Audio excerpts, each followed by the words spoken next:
Сред сенките на този свят вървя,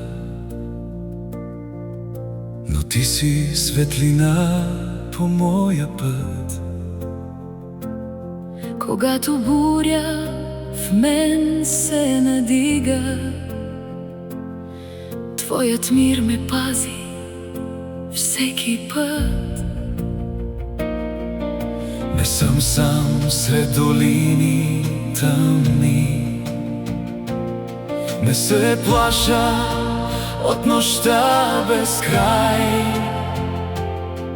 Твоята ръка ме води вярно към дома отвъд земния край.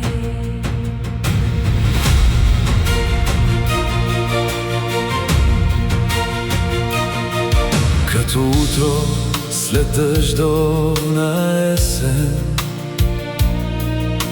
твоята любов ме обнови.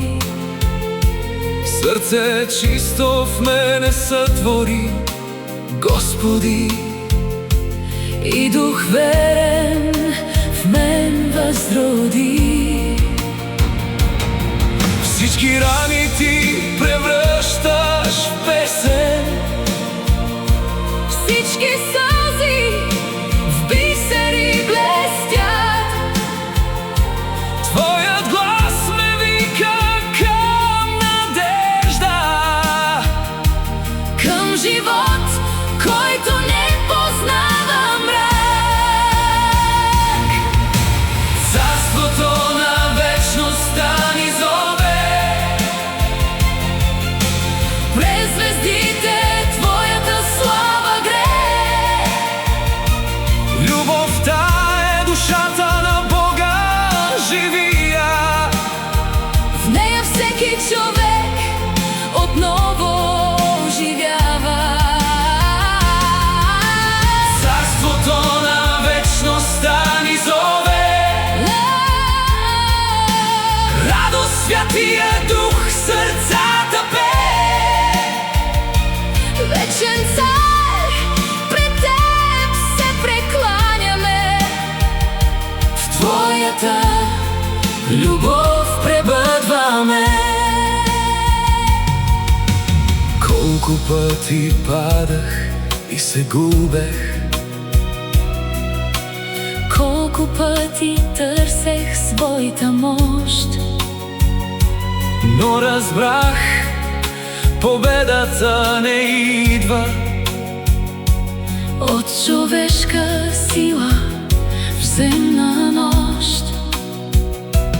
Тя се ражда в тихото доверие, В сърце пред теб смирено днес.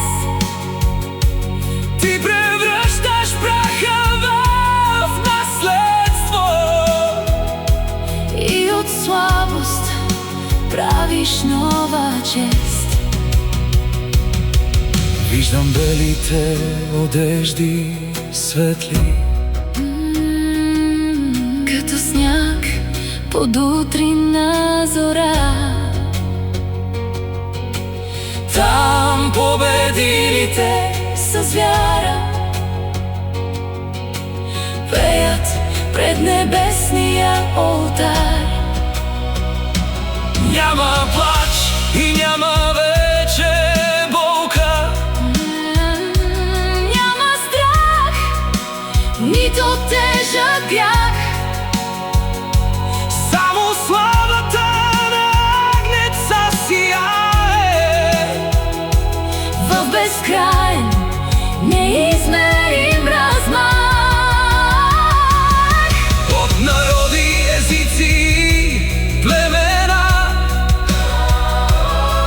Се издига песен като плам.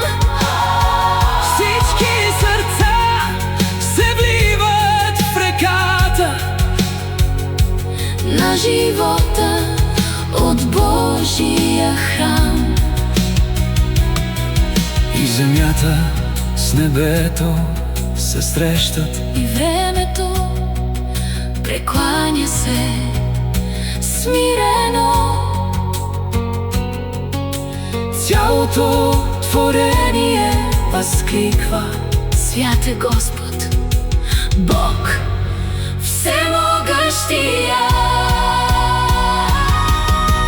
Царството на вечността ни зове. През звездите Твоята слава грее. Любовта е душата на Бога живия. В нея всеки човек отново оживява. Царството на вечността ни зове. Радост, Святия Дух, сърцата пее. Облечени в бяло ще застанем. В Твоето царство ще пребъдваме. Любов без край. Тя е дъхът на вечността. Тя е душата на Бога. Царството на вечността завинаги.